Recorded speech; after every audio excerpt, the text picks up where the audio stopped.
감사합니다. 오늘은 도전 골든벨 핵심 정리 제9가 그리스도의 생애와 죽음과 부활. 우리가 성경 가운데 매 장이 중요하지만 오늘 이 장은 또 특별히 중요합니다. 왜 그런가 하면 우리의 모든 신앙의 기초가 어디입니까? 예수 그리스도입니다. 그죠? 살아계신 예수 그리스도. 그래서 성경을 왜 우리에게 주셨는가 하면, 왜 우리에게 주셨어요? 그리스도를 알도록, 그리스도를 만나고 경험하도록. 우리가 왜 교회에 옵니까? 그리스도를 만나고 예배하고 또 나누어 주기 위한 것이 우리의 사명입니다. 그래서 그리스도에 대하여 생각할 때 우리가 세 가지를 특별히 생각해 볼 수가 있어요. 그리스도의 생애, 이 땅에 어떻게 사시는가. 그리스도의 생애를 우리가 깊이 명상할 때에 어떤 걸 얻게 될까요? 그리스도의 품성을 깨닫게 될 것이고, 또 그리스도의 사랑을 깨닫게 될 것이고, 또 더 나아가서 그리스도께서 승리하셨던 것처럼 우리가 어떻게 승리할 수 있을까에 대한 비결을 배우게 됩니다. 그와 못지않게 또 중요한 것이 있는데 그리스도의 죽음, 십자가입니다. 십자가 없이 그리스도의 생애를 생각해 볼 수가 없습니다. 예수님께서 왜 이 땅에 오셨습니까? 우리를 위하여 죽으시기 위하여. 이 땅에 있는 많은 사람들은 왜 살아갑니까? 행복하기 위하여. 좀 더 잘 먹고 잘 살게. 디톡스 한 지 며칠 안 돼서 금방 또 배가 불러오는 걸 이렇게. 그래서 우리가 뭔가 먹고 행복하게 살고 또 교회가 아름답게 단장하는 모든 이유들이 뭘 위하여? 우리의 행복을 어떻게 하면 잘 살까? 그런 생각인데, 이 땅에 태어나신 한 분만 무슨 생각을 하고 태어나셨어요? 어떻게 하면 잘 죽을까? 어떻게 하면 남을 위하여 자기의 모든 것을 바칠 수 있을까? 사실 생각해 보면 전혀 다른 삶의 방향이지만 두 가지가 연결된다고 생각합니다. 우리가 정말 잘 살기 위한 어떻게 되겠어요? 잘 죽어야 합니다. 그래서 신앙의 본질은 죽음을 배우는 것입니다. 내가 죽고 그리스도가 내 안에 사는 것. 또 뒤집어 생각해 보면 죽는 자만이 살아납니다. 그렇습니까? 자아가 죽는 자만이 영생의 소망을 얻을 수가 있습니다. 그래서 우리가 죽으면 천국이 우리에게 옵니다. 사실은 십자가가 중요하지만 십자가에서 복음이 끝났다고 하면 어쩌면 매력이 없을지 모르겠어요. 그 다음에 뭐가 필요합니까? 그리스도의 부활입니다. 그리스도의 부활은 정말 믿는다고 하는 것이 얼마나 큰 위력을 가지고 있는지, 믿는다고 하는 것이 도대체 무엇인지, 믿는 것이 우리의 삶을 어떻게 변화시킬 수 있는지를 보여주는 것입니다. 만약에 그리스도의 부활이 없었다고 하면 기독교가 존재할 수 있었을까요? 어떻게 되었을까요? 12명의 제자들이 예수님께서 십자가에 달려 돌아가셨을 때 하나같이 다 살기 위하여 제 목숨 아까워서 다 도망을 쳤어요. 만약에 예수님이 부활하지 아니하셨다고 하면 제 아들은 그렇게 뿔뿔이 흩어져서 제가 길로 갔을지 모릅니다. 그러나 부활한 예수 그리스도를 만나고 그들은 도망갔던 그들의 삶을 추스려서 그리스도를 위하여 목숨을 바치는데 그들의 삶을 드리게 됩니다. 그래서 우리가 깊이 생각해야 될 주제는 그리스도의 생애, 죽음, 부활을 통하여서 뭘 하는 거예요? 궁극적으로 뭐 하는 거죠? 살아계신 구세주를 만나고 동행하는 데 목적이 있습니다. 이것은 역사적 사건이지만 이것이 오늘 우리에게 있어서 현재 진행형으로 우리 속에서 경험되어야 합니다.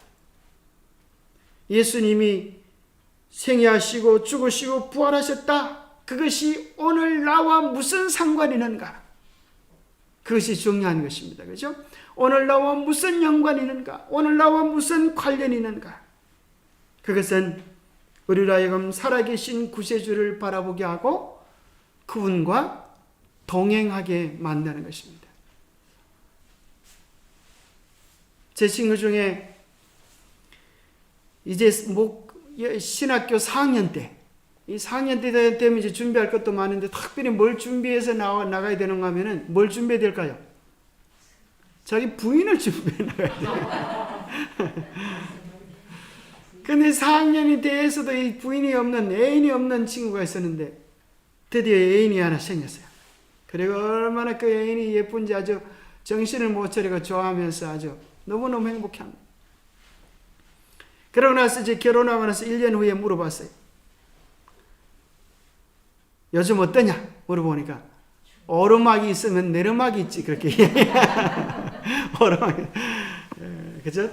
다 좋았던 때가 있지만 시간이 지나면 지날수록 이 내리막을 경험하는 것입니다.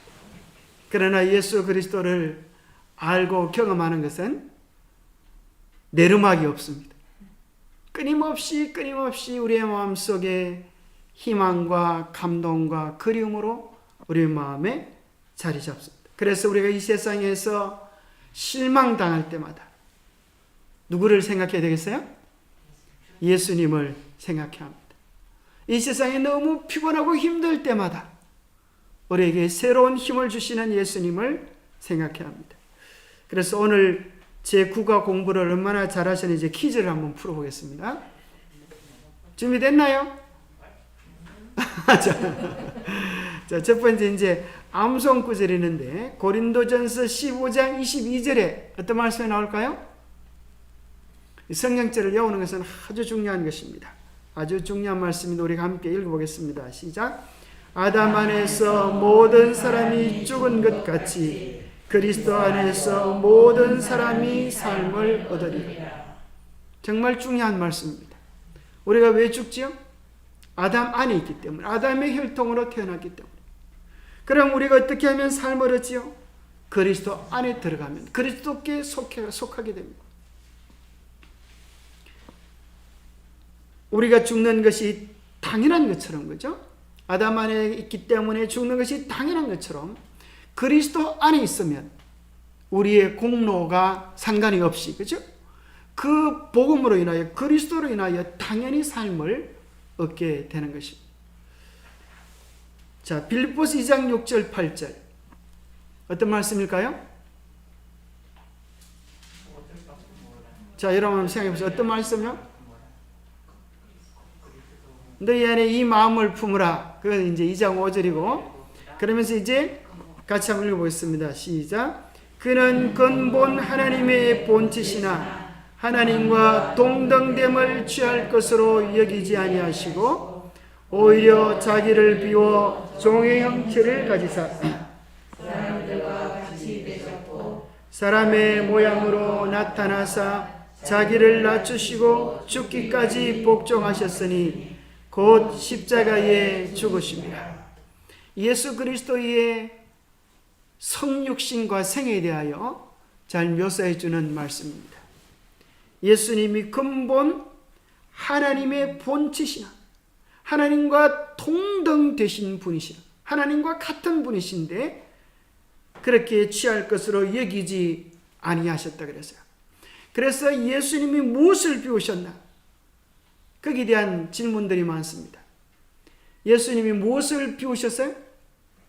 어떤 분은 예수님이 신성을 비우시고 이 땅에 오셨다, 그렇게 얘기하기도 하고, 또 예수님이 무소부재성을 비우셨다, 그렇게 이야기도 하고, 뭐 여러 가지 이야기도 있지만 본문에서는 뭘 비웠다고요?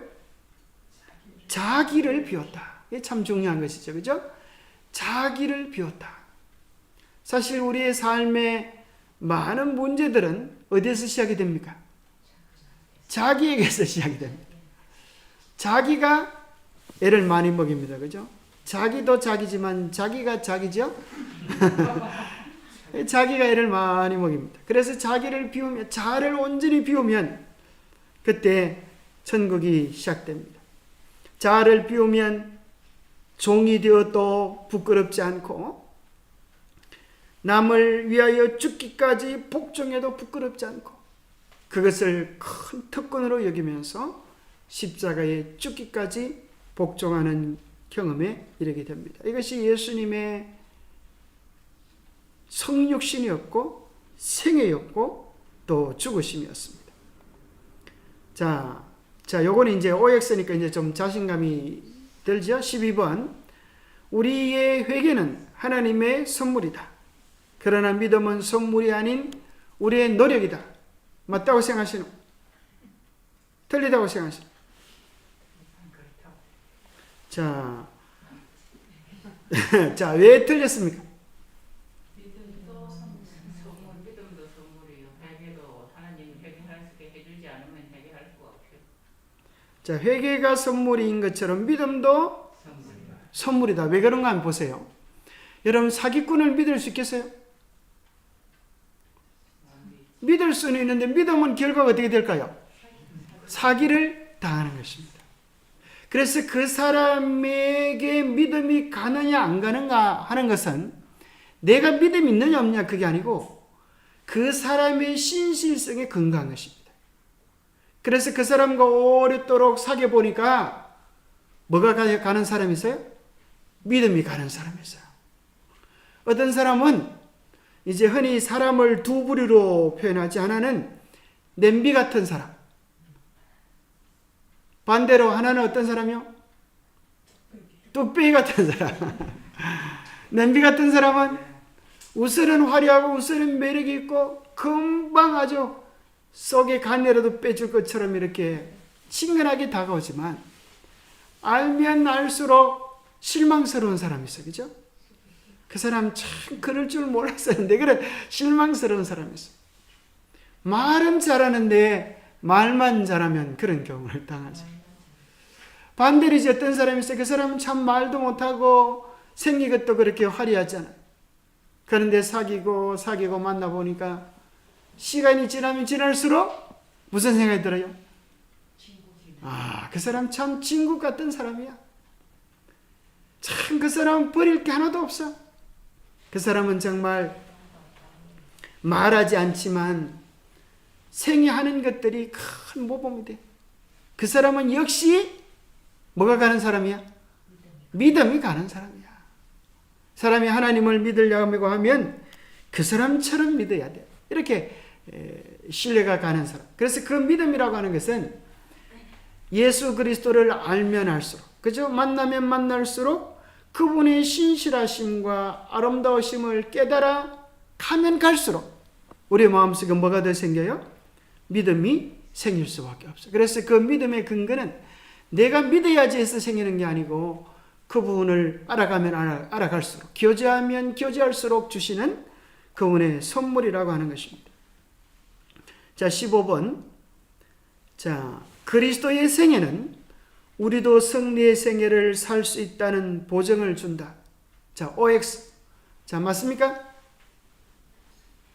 틀립니까? 예, 정답은 O입니다. 자, 그리스도의 생애는 우리도 승리의 생애를 살 수 있다는 보증을 준다. 우리가 예수님이 어떻게 생애하시고 승리하셨는가 하는 것들을 잘 연구해 볼 필요가 있어요. 우리는 때로 이렇게 말할 때가 있어요. 예수님, 내 입장을 몰라서 그렇습니다. 우리 집구석에 돌아보면 그런 말씀하기 어려우실 겁니다. 이렇게 할 수도 있어요. 근데 예수님 어떤 동네에서 태어나셨어요? 가장 물이 안 좋은 동네. 그 동네 가면 아주 사람들이 사기도 많이 치고 난폭하기도 하고 사람들이 험악하기로 소문난 그 동네에 하필이면 그 동네에 태어났어요. 하필이면 부잣집에 태어나지 않고 하루 벌어 하루 먹고 사는 찌질이도 가난한 그런 집안에 태어났어요. 형제도 많아가지고 이복 동생 밑에 또 태어났어요. 그 참 어렵잖아요. 가족관계가 참 복잡한 것입니다. 왜 하필이면 예수님께서 그렇게 천하고 문제 많고 어려운 가정에서 태어났을까요? 왜 그랬을까요? 우리들을 위하여, 그죠? 내가 이렇게 어려운 가정에서도 승리할 수 있다고 하면, 이렇게 어려운 처지에도 하나님을 의지하여 승리할 수 있다고 하면, 너희들도 누구를 의지하면? 하나님을 의지하고 성령님을 의지하면 승리할 수 있다. 그것을 보여주기 위함에 있습니다. 자, 24번 십자가는 하나님의 뭐와 그분의 뭐를 모두 드러낸다. 자, 우리가 십자가를 깊이 명상하면 참 우리의 마음에 은혜가 넘칩니다. 십자가는 하나님의 뭘 우리에게요? 하나님의 자비와 공의를 모두 드러낸다. 참 자비와 공의가 잘 조화되는 것이 참 쉽지 않아요. 그죠? 공의가 뭡니까? 법은 법대로. 그죠? 자비는 무엇입니까? 사랑과 긍휼과 온유와 부드러움이에요. 요즘 많은 경우에 자녀들을 뭐로만 키워요? 자비로만 많이 키워. 그래서 할아버지들이 손주들을 보면서 너무너무 예뻐해 주니까 할아버지하고 서로 욕을 하면서 그렇게 지내는 애가 있다는 거야. 할아버지가. 그런데 할아버지가 어느 날 친구가 와가지고 이제 막 놀 수가 없잖아요. 그러니까 점잖을 빼니까 그 애가 욕을 하면서 할아버지 뭐야 옛날에 안 건드는데 지금 왜 그래? 그랬다 그러는 거야. 그 얘기 듣고 아주 깜짝 놀라는데, 예. 뭐가 없으니까요? 공의가 없으니까. 할아버지가 손주를 좋아하는 것도 괜찮지만은, 손주하고 너무 막 허물 없이 막 이렇게 지내다가 보니까 그런 어려움을 당하는 수가 있어요. 또 요즘 그런 어머니들이 참 많이 있어. 아이를 너무너무 오냐오냐 키워가지고 나중에 애가 말을 안 들어가지고 엄마가 감당을 하지 못해갖고 우는 그런 엄마도 있어. 저 애가 왜 저렇게 말을 안 듣고 속을 썩이냐. 그런데 깊이 생각해 보면 많은 문제가 어디에서 시작이 됐어요? 자기에게서. 공의가 없는 자기에게서. 그래서 원칙을 바로 세우는 것이 자비와 더불어서. 그래서 하나님은 참 놀랍게도 십자가를 통하여서 자비와 공의가 조화되도록 참 어려운 것입니다. 그러나 가장 필요되는 부분입니다. 자, 이것은 쉽겠지요. 갈로 넣기입니다. 같이 따라서 한번 읽어보면서 가로를 한번 읽어볼까요? 그가 죽으신 것은 모든 불법에서 우리를 속량하시고 우리를 깨끗하게 하사 선한 일을 열심히 하는 자기 백성이 되게 하시려는 것이었다. 자, 이게 참 중요한 말씀이 있어요. 예수님이 우리를 위하여 죽으신 것은 우리를 뭐하고요? 불법에서 우리를 속량하시고 깨끗하게 하사 뭐하게 하기 위하여? 선한 일을 열심히 하는 백성이 되게 하기 위한 데 있다. 그렇죠. 우리는 나만 구원받고 나만 천국 가는데 거기에서 만족하지 말고 선한 일을 위하여 열심히 하는 그런 사람들이 되어야 되겠습니다. 오늘 요쪽에 이제 호수 쪽에 한 바퀴 어젠가 한 바퀴 돌러 가니까 전도지 같은 걸 막 전해주는 사람들이 있어요. 요즘 또 전도지를 참 신식으로 만들어가지고 탁 해가지고 인터넷 사이트가 하나 나와가지고 누가 하나 집에 와서 그 사이트를 찾아보니까 누가 전도했을까요? 하나님에게 참 희한하죠. 그런 데서 열심히 해요. 또 신천지 교회를 만났는데 이런 소리를 해요. 그 재림교회는 노방 전도하는 거 한 번도 못 봤습니다. 그 교회는 전도를 어떻게 합니까? 그렇게 내가 여러 사람 길 가다 전도하는 사람 만났는데 이 재림교회인들 전도하는 걸 한 번도 못 봤습니다. 그렇게 얘기하는 걸 보면서 한편으로는 좀 부끄럽기도 하고 그런 경험이었습니다. 우리가 뭐 해야 되겠어요? 우리가 다 안 하는 건 아니지만 때로는 정말 가만히 보면 엉뚱한 기별을 가진 사람들이 뭐예요? 안 내도 될 열심을 내고 열심히 하는 반면에 정말 진리를 가지고 열심히 해야 되는 백성들은 앉아있는 것을 보면서 우리가 좀 부끄러운 그런 생각이 들지 않습니까? 요즘 매일 아침마다 우리 이정식 장로님 주시는 기별을 보니까 우리가 사명을 가지고 열심히 일해야 된다, 그런 명들이 참 많이 있는 것 같아요. 자, 죄에 대한 세 가지 진리는 무엇인가? 35원인데요. 죄에 대한 세 가지 진리. 자, 첫 번째는 모든 사람이 죄를 범하였다. 맞습니까? 여러분, 참 어린아이들은 죄가 없는 것 같죠? 근데 애를 키워보면 오냐 귀엽게만 키울 게 아니라 어릴 때부터 원칙을 잘 가르쳐주고 그 사랑을 가르쳐줄 필요가 있어요. 애가 가르쳐주지도 않는데 어디서 그 고집이 나오는지 보면 참 신기합니다. 우리 손녀가 왔을 때 이 한국말도 못하는 놈이 말도 잘 못하는 놈이 아니요 그 소리도 못하는 놈이 노는 잘해. 노. 예, 이 소리는 잘하면 노. 뭐가 싫으면 노. 그러다가 또 더 싫으면 노. 그러면서 아주 꼴을 쳐. 아이고 장애를 보면 참 아이고 참 죄인은 죄인 같다. 애들이 다 우리가 참 죄인인 것 같습니다. 두 번째는 모든 사람이 본질상 진노의 잔이다. 그죠? 진노의 잔이다. 본질상 본질이 그렇게 굴곡이 되는 것입니다.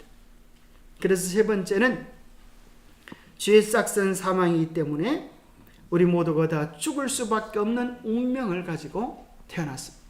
그래서 죽는 것이 죄인이 죽는 것이 당연한 것이지만 여기서 우리가 만족할 필요는 없습니다. 우리에게 뭐가 있기 때문에요? 예수 그리스도가 있기 때문에 살 길이 주어지는 것입니다. 빈센트 테일러가 말한 구속의 두 가지 국면은 무엇과 무엇인가? 자, 이분은 이런 얘기했습니다. 첫 번째는 그리스도의 구원하시는 행위가 속죄이고, 두 번째는 그리스도께서 아무리 십자가에서 우리를 위하여 구속하시는 은혜를 베푸셨다 하지만 그것을 뭐하지 않으면 믿음으로 그리스도께서 성취하신 일들을 자신의 것으로 삼지 않으면 안 된다는 거예요. 그래야 구속이 우리 안에서 이루어진다는 거예요. 마치 아무리 맛있는 요리를 해놔도 뭐하지 않으면요? 먹지 않으면 배가 부를 수가 없는 거예요. 여러분 여기 과일을 보니까 먹고 싶습니까? 먹지 않으면 내 배가 부를 수가 없어요. 물을 마시지 않으면 시원할 수 없는 것처럼 예수님이 베풀어 놓으신 그 구속의 은혜를 내가 믿음으로 받아들이지 않으면 우리의 죄가 씻어질 수가 없습니다. 자, 40분인데요. 예수님께서 십자가에서 죽으심으로 이루신 것 네 가지를 쓰시오. 아주 중요한 겁니다. 네 가지. 십자가에서 여러분 아는 대로 한번 얘기해 보세요. 뭘 이루셨어요?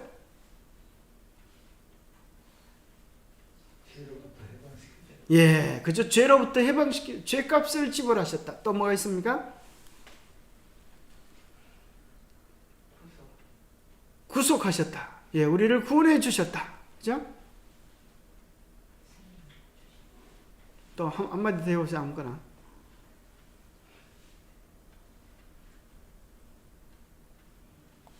자, 이 네 가지.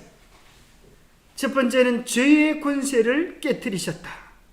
두 번째는 영적인 포로의 생활의 종지부를 찍으시고 우리를 죄에서 자유롭게 해주셨다. 세 번째는 율법의 정죄와 저주를 제거하셨다. 네 번째는 회개하는 죄인이 영생을 얻을 수 있도록 하셨다. 같은 말이죠. 같은 말. 그런데 이렇게 좀 길게. 첫 번째는 죄의 권세를 깨뜨리시고, 두 번째는 자유를 주시고, 율법의 정죄를 제거하시고, 영생 구원의 길을 준비해 놓으셨다. 자, 이것도 아주 길지만은 중요한 내용입니다. 예수 그리스도의 구속의 봉사의 결과를 모두 쓰시오. 이런 문제들은 답을 모르면 쓸 수가 없어. 그렇죠? 미리 공부를 안 한 사람은 쓸 수가 없어. 그런데 이게 이제 기본 교리 맨 뒤에 보면은 이렇게 6가지로 정리되어 나옵니다. 자, 십자가에서 베풀어 놓으신 그 역사는 첫 번째, 우주 전체의 화목을 이루셨다. 죄로 말미암아 하나님과 우리와의 관계, 사람과 사람과의 관계, 이 모든 것들이 단절되어지는데 십자가를 통하여서 화목되게 되었다. 두 번째는 하나님의 율법에 대하여 옹호하게 되었다. 세 번째는 친히 우리를 의롭다 하시게 되었다. 그러면서 행함으로 말미암아 구원받는 것이 얼마나 무익한지를 드러내셨다. 하나님과의 새로운 관계, 또 사명을 위한 동기를 부여. 이렇게 이제 그죠? 십자가를 경험한 사람들은 새로운 사명을 위한 동기를 부여받습니다. 이런 것들이 이제 외워야 됩니다. 골든벨 나가려고 하면은 외워야 합니다. 자, 오늘 본문에 보면 이런 내용이 먼저 나옵니다. 계시록 5장에 보면 이제 하늘 보좌가 쫙 보이는데 그 보좌에 앉으신 이의 오른손에 두루마리가 안팎으로 썼고 7인으로 봉하였더라. 또 봄에 힘있는 천사가 큰 음성으로 외치기를 누가 그 두루마리를 펴며 그 인을 떼기에 합당하냐. 자, 7 두루마리가 있는데 누가 그 인을 떼기에 합당하냐. 그래서 그 인을 뗄 사람이 아무도 없어가지고 이것을 보고 울었어요. 야, 저것을 열어야 되는데, 저 봉한 문서를 열어서 봐야 하는데 그걸 하지 못해서 울고 있는 것입니다. 그때 장로 중에 한 사람이 이르되 울지 말라. 유다 지파의 사자 다윗의 뿌리가 이겼으니 그 두루마리와 그 7인을 떼시리라. 자, 이 7인으로 봉해진 두루마리는 무엇일까요? 7인으로 봉해진 두루마리는 무엇일까요?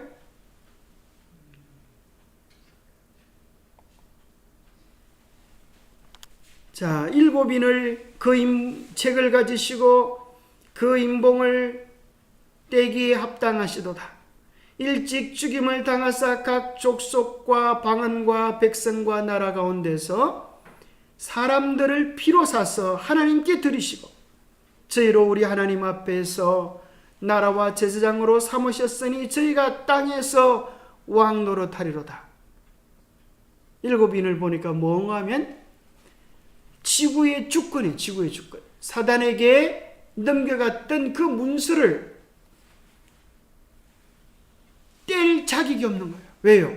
인간이 죄를 지어서 그 주권이 사단에게 넘겨졌는데, 바로 예수님께서 충분한 자격을 가지신 이유는 우리를 대신하여 피를 흘리셔서 그 피값으로 우리를 사서, 그죠? 사람들을 사서 하나님께 드리시고 저희를 뭐로 삼으셨어요? 나라와 제사장으로 삼아서 저희가 땅에서 왕 노릇하는 놀라운 역사가 일어납니다. 우리의 주권이 누구한테 잡혔었는데, 사단이 우리의 주인이 되고 우리 모두가 죄의 포로였는데 우리 주님께서 십자가의 보혈의 값으로 그 값을 지불하셔서 임봉을 떼기에 합당하시게 된 것입니다. 마치 우리가 죄의 노예가 되었어요. 그래서 그 문서를 풀어야, 죄의 노예의 문서를 불태워야 노예의 신분이 끝날 수 있는데, 누가 그것을 태울 수가 있어요?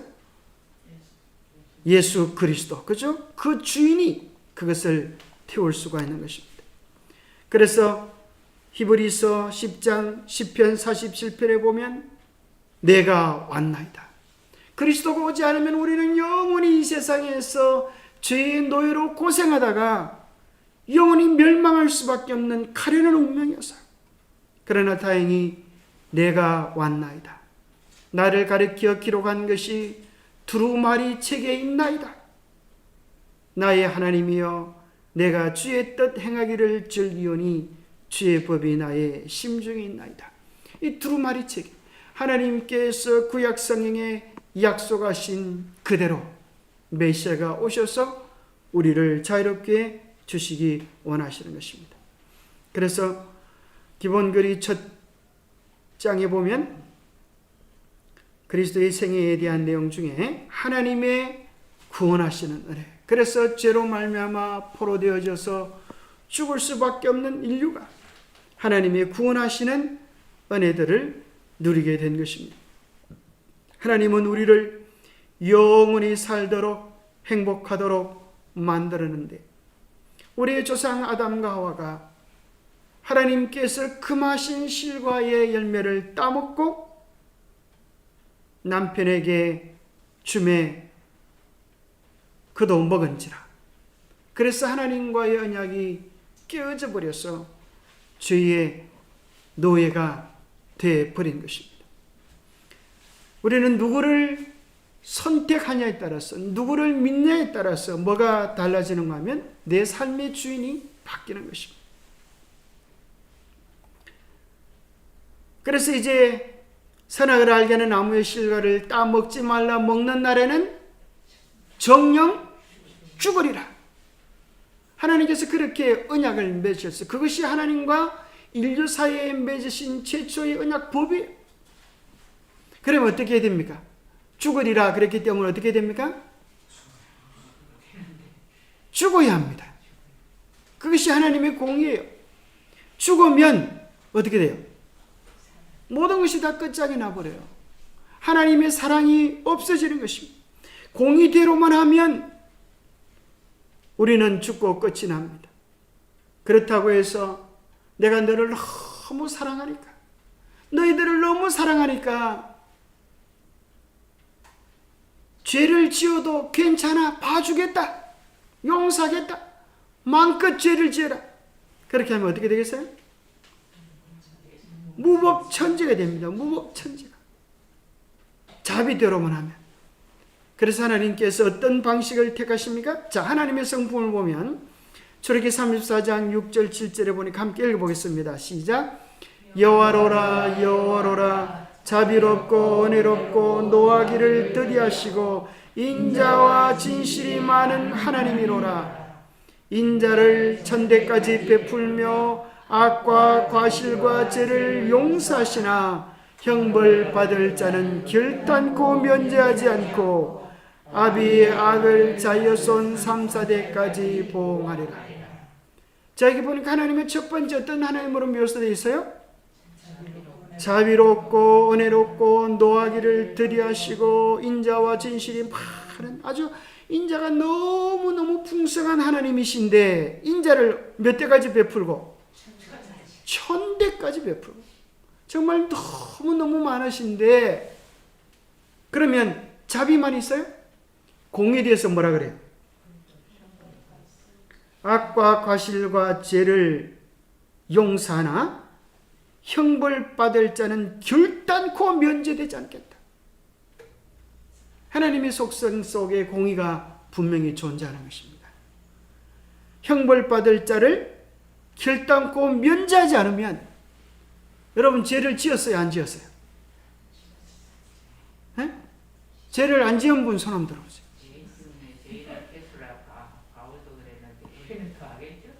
자, 그러니까 여러분 희망이 있어요, 없어요? 하나님의 공의는 결단코 면제하지 않는다고 했는데 우리가 어떻게 해야 되겠어요? 어떻게 해야 되겠어요? 여기 길이 있잖아요. 길이 어떻게 해야 되겠어요? 이 본문 속에 길이 있어요? 해답이 있어요? 그저 죄를 용서하시는. 그래서 우리가 죄를 끝까지 고집 부리고 버리지 아니하면, 여기 그렇게 하셨어요. 결단코 면제하지 않겠다. 그러나 우리에게 참 감사한 사실은 뭐 하면요? 우리의 죄를 버리면, 우리의 죄를 용서받으면 우리 하나님은 용서해 주시기를 좋아하시는 하나님이세요. 그러나 버리기 싫어하고 고집을 버리는 자는 용서받을 수 없는. 그런데 여기 보면 아비의 악을 자여손 3세대까지. 자, 희한하게도 인자와 진실, 하나님의 축복은 몇 대까지요? 1,000대까지. 악은 몇 대까지? 3, 4대까지. 자, 저는 이걸 보고 옛날에 이런 생각을 했어요. 왜 하나님께서 은혜는 많이 주시고 악은 조금밖에 안 주시나? 이런 생각을 안 하고, 악을 왜 3, 4대까지 주시나? 악은 지가 잘못해서 지만 당하면 되지 왜 3, 4대까지 주시나? 여러분 그런 생각 좀 안 해보셨습니까? 그게 무슨 소린가 하면 무슨 소리 같아요? 아버지 손자 이거 한다 보는 제다 보이는. 그죠? 3살 버릇 8까지 간다는 거예요. 그래서 우리가 어떤 환경 가운데서 우리 자녀들을 키우는가, 우리 신앙적 모본이 자녀들의 운명을 결정한다는 거예요. 내가 하나 똑바로 서면, 그죠? 천대까지 복을 받는데, 내가 무너지고 내가 아무렇게나 살면 내 모습을 바라본 내 자녀들이 넘어진다는 거예요. 요 금호산 호숫가의 둘레길에 시를 이렇게 또 적어놨는데 참 좋은 시가 있어가지고 그런 실은 시 내용이 이런 게 있습니다. 무슨 시인가 하면은 손녀 얼굴을 보니까 우리 딸 어렸을 때 얼굴이 보인다.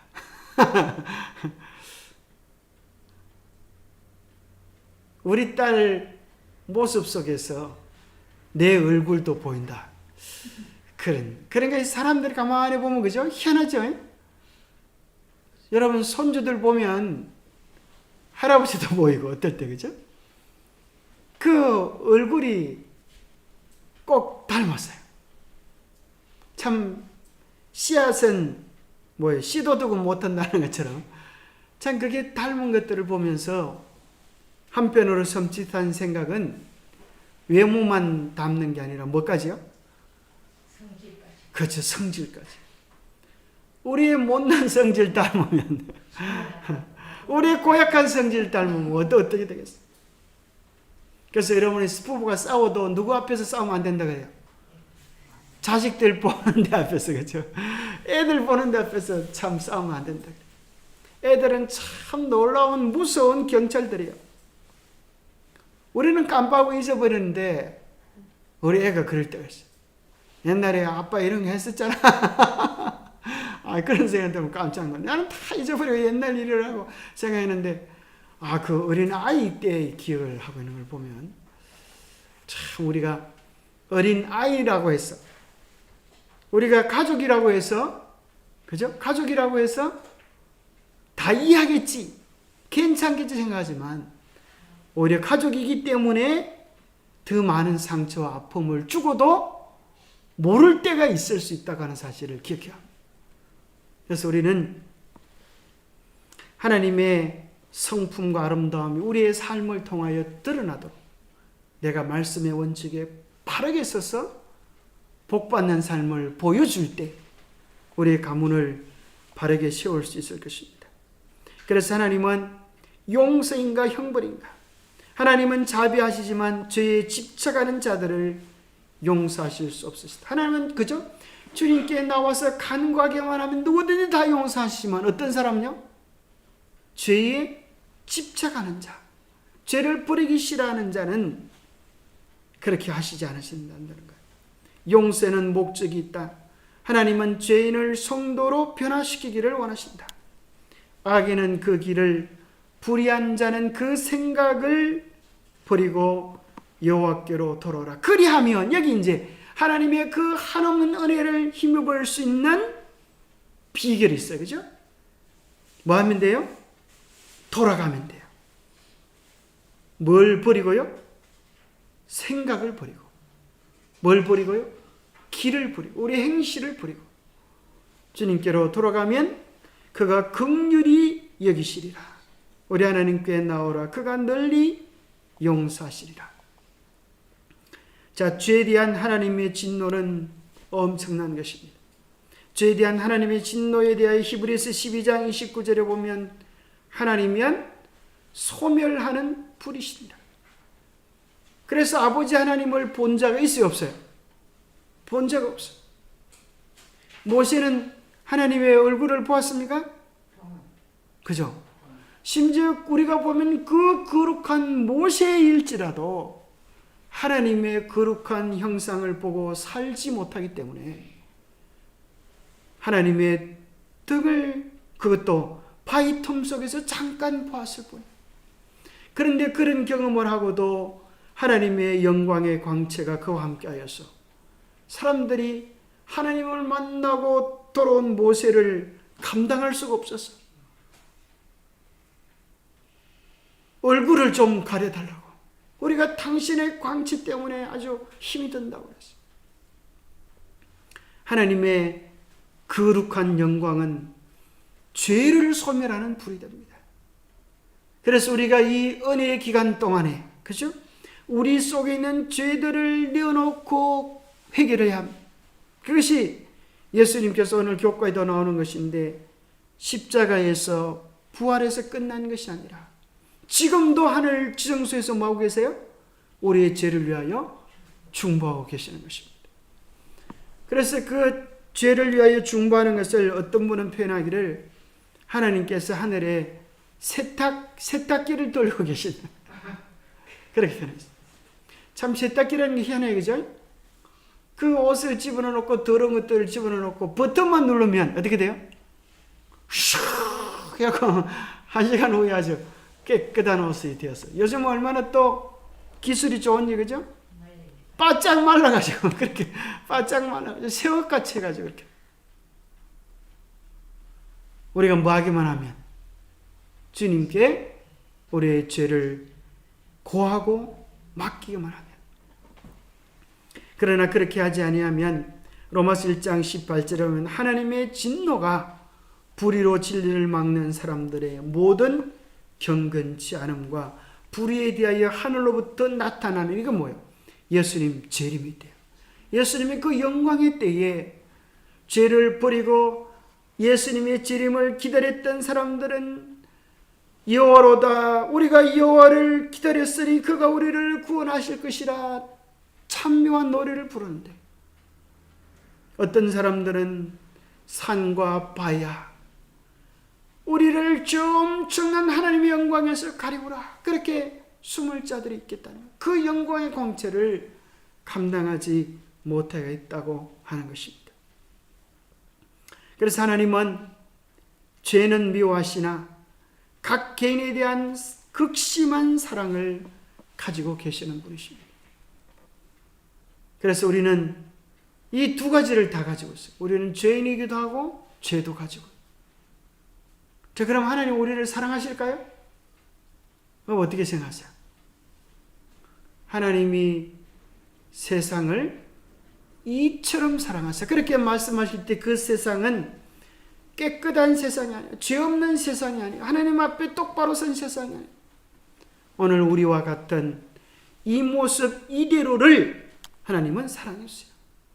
그러나 주님의 사랑을 경험하면 경험할수록 우리는 점점 더 마게 되어 하나님의 성품을 닮아서 죄를 미워하고 죄를 버리는 사람으로 서게 될 것입니다. 그래서 우리가 하나님의 사랑을 보는 것이 중요합니다.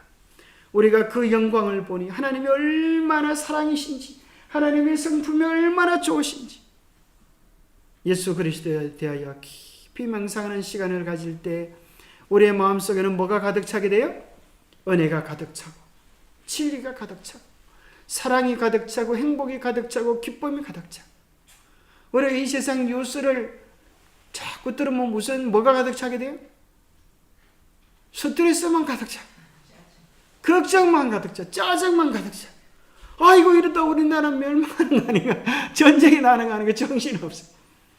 하필 또 우리나라는 9시 뉴스에 있어가지고 자기 전에 또 스트레스 온통 받고 꿈속에 들어가면 꿈자리가 난리통이 나는 것입니다. 그래서 여러분, 세상 뉴스에 귀 기울이지 말고 뭐 해야 되겠어요? 하나님의 말씀에 귀 기울여서 우리 마음속에 은혜와 진리를 충만하게 담고 그렇게 살면 좋겠죠. 그래서 결국 믿음도 회개도 사랑도 하나님이 그 한없는 사랑에 대한 뭐다? 우리의 반응일 뿐이에요. 우리 스스로 만들어내는 게 아니에요. 사랑을 받은 자만이 사랑할 수 있다는 말이 있죠. 그죠? 사랑을 받은 자만이 사랑할 수 있어요. 하나님의 사랑을 우리가 많이 받으면 그 사랑이 우리를 사랑할 수 있는 사람으로 만들어주는 겁니다. 우리의 결심, 결단은 썩은 지푸라기처럼 연약하지만 하나님의 그 한없는 사랑이 우리를 변화시켜 주는 것입니다. 우리의 믿음은 하나님의 선물입니다. 우리의 회개가 하나님의 선물인 것과 마찬가지로 우리의 사랑은 하나님의 사랑에 반응하여 우러나오는 것입니다. 속에서부터. 그죠? 이렇게 하나님이 나를 사랑하셨으니 나도 그 사랑을 나타내야 되겠다. 참으로 우리가 비참한 운명, 죽을 수밖에 없는 운명인데 우리 주님께서 우리를 뭐하다 그러지 않고요? 더럽다고 그러지 않고, 그죠? 너는 더러워서 안 돼! 그러지 않고 친히 다 감당하셨어. 더러운 건 나에게 다 줘. 뭐 같죠? 세탁기처럼. 더러운 옷 나한테 다 줘. 냄새 나는 게 다 나한테 줘. 어쩌면 하나님께서 정말 화장실 변기통처럼, 그죠? 더러운 것들 다 나에게 줘. 우리의 죄들 나에게 다 줘. 그리고 우리의 죄를 다 끌어안으신 다음에 우리의 죄값을 갚아주시기 위하여 피를 흘리셔서 속죄양이 되신 것입니다. 그래서 번제와 속죄, 죄는 기뻐하지 아니하시나니 이에 내가 말하기를 하나님이여 보시옵소서. 두루마리 책에 나를 가리켜 기록된 것 같이 하나님의 뜻을 행하러 왔나이다. 이 모든 양들은 궁극적으로 예수 그리스도의 십자가를 예표하는 사건일 뿐이었습니다. 예수 외에는 아무도 구원자가 될 수 없습니다. 그 이유는 우리 모두는 다 아담에게 속하여서 죄의 씨를 가지고, 죽음의 씨를 가지고 이 땅에 태어났습니다. 그러나 우리는 땅에서부터, 아래에서 났고 오직 예수님만이 위로부터 나신 분이십니다. 우리는 아무도 생명을 가진 자가 없습니다. 우리는 다 죽을 수밖에 없는 죄인이기 때문에 남에게 줄 생명도 없습니다. 우리를 구원할 구속자의 자격은 창조주입니다. 법적 책임을 가신 분입니다. 아담의 위치에서 기업물을 자가 되신 우리 하나님께서, 예수 그리스도께서 우리를 외면하지 않으시고 우리의 모든 죄를 책임지시고 우리를 위한 속죄와 화해의 봉사를 베풀어 주셨습니다. 그래서 우리는 죄로 말미암아 분리되어진 상태에 있었습니다. 오직 너희 죄악이 너희와 너희 하나님 사이를 갈라 놓았고 그 너희 죄가 그의 얼굴을 가리어서 너희에게서 듣지 않으시게 하였습니다. 그러나 하나님은 우리를 위한 속죄의 제물이 되셔서, 속죄라는 말이 어토노먼트인데 에떠원 모먼트, 나누어진 것을 하나로 되게 하는 우리 주님의 사랑이었습니다. 하나님께서 그리스도 안에 계시사 세상을 자기와 화목하게 하시고 전에 멀리 있던 너희가 그리스도 예수 안에서 그리스도의 피로 가까워졌느니라. 그러므로 이제는 여러분이 외국인이나 나그네가 아니라 성도들과 똑같은 시민이며 하나님의 가족입니다. 우리가 그리스도를 몰랐을 때는 남남이었어요. 그죠? 이방인이었어요. 그러나 그리스도를 알아가면 알아갈수록 우리의 사랑도 우리의 관계도 깊어지게 되는 것입니다. 왜냐하면 주님께서 우리에게 그렇게 주셨기 때문입니다.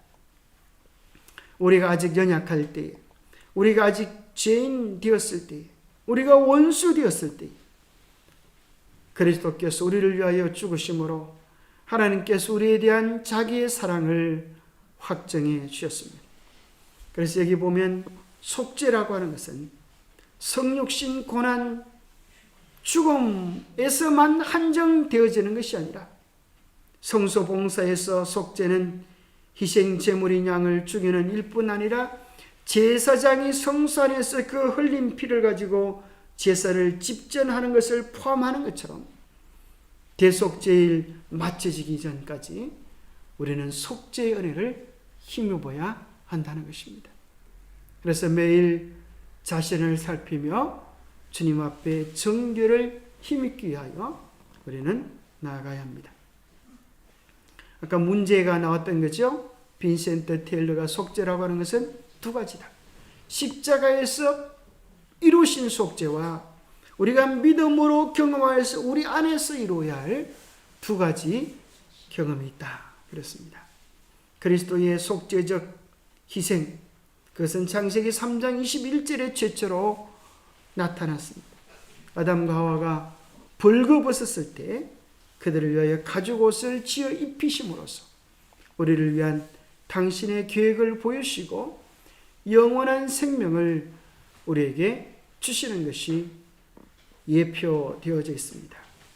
양은 껍질이 두 개가 있어서 너 하나 나 하나 그렇게 사이좋게 나눠주는 그런 옷이 아닙니다. 양이 그 옷을 준다고 하는 것은 뭘 얘기하는 것입니까? 죽임을 당한다. 예수님이 영원한 생명을 우리에게 주신다고 하는 것은 그분께서 영원한 생명을 포기하셨다고 하는 것입니다. 예수님이 십자가에서 달려 돌아가실 때 주님께서는 무덤의 문을 꿰뚫어 볼 수 없었다.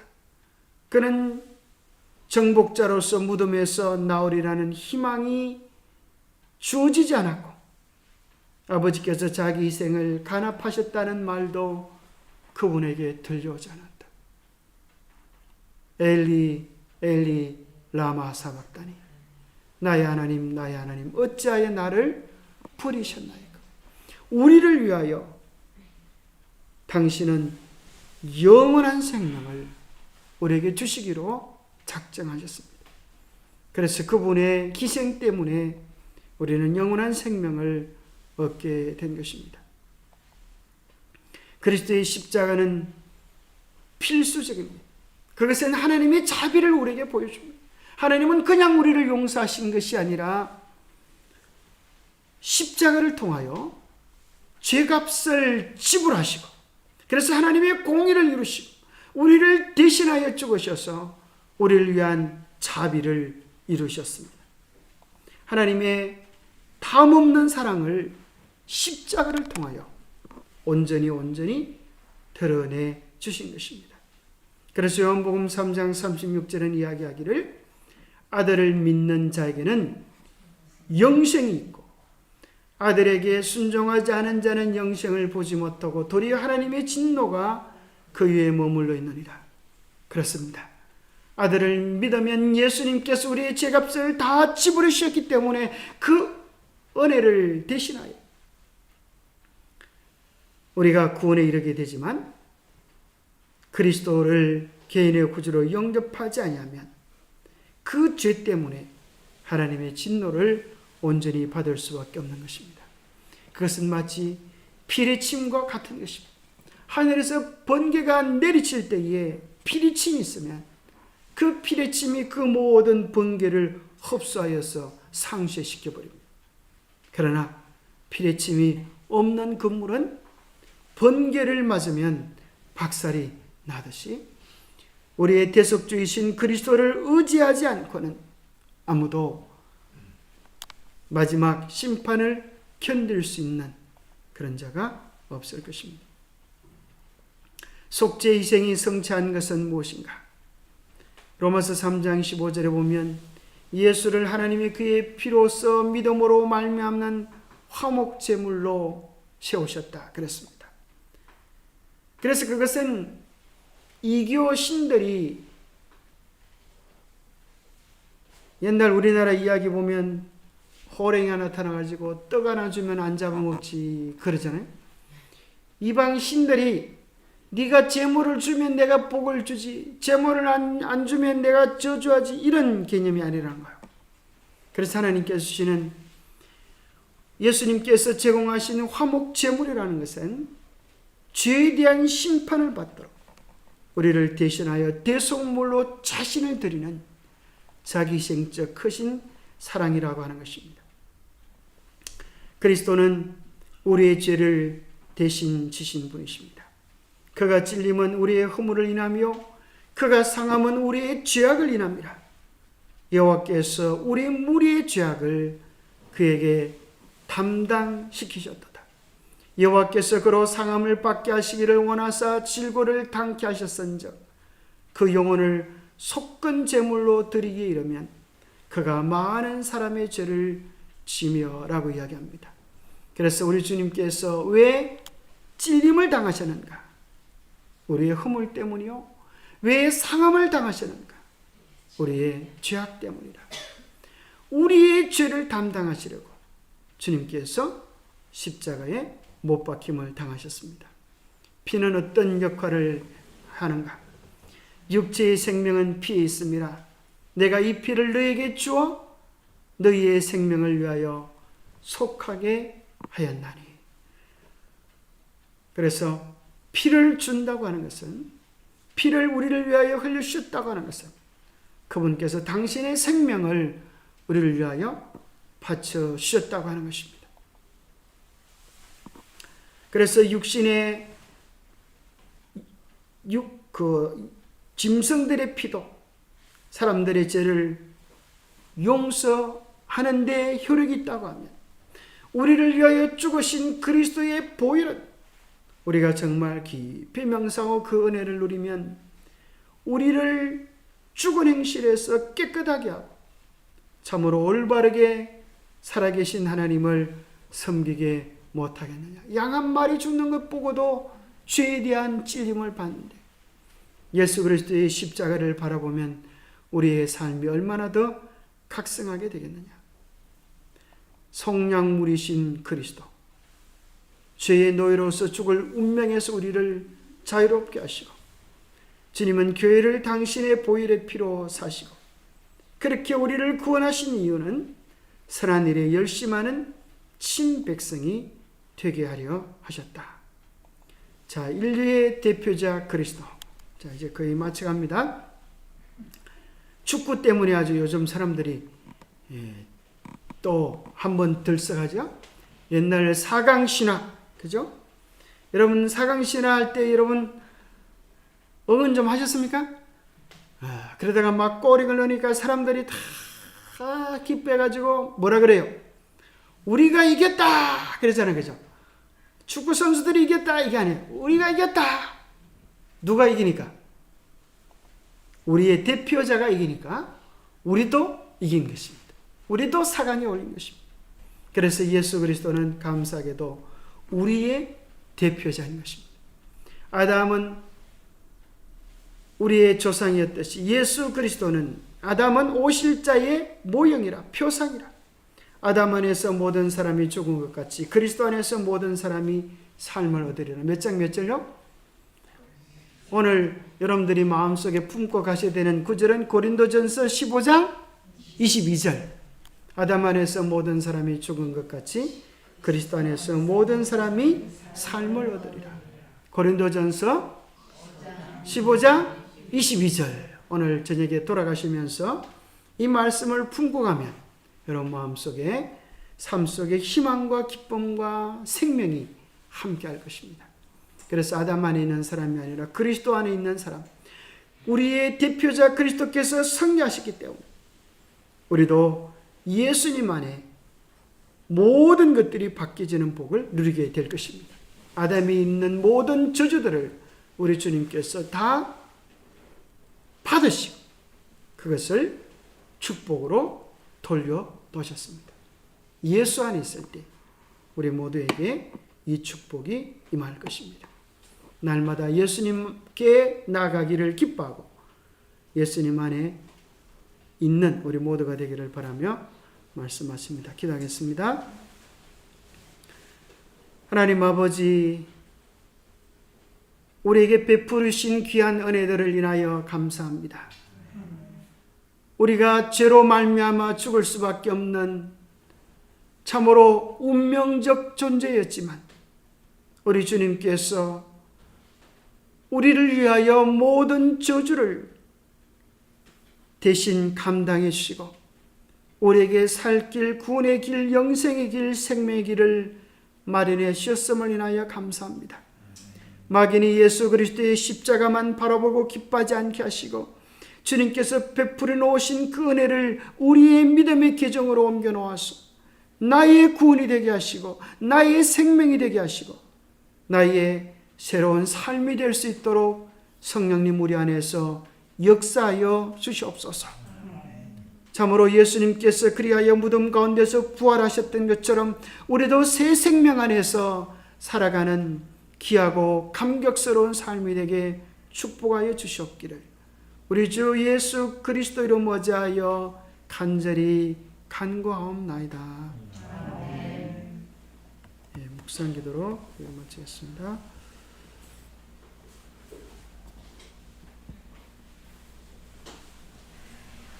예, 감사합니다. 이제 다음 주가 되면 우리가 새롭게 단장한 성전에서 예배를 드릴 수 있을 것입니다. 우리 내일까지도 우리 사택으로 오시면 되겠습니다. 감사합니다.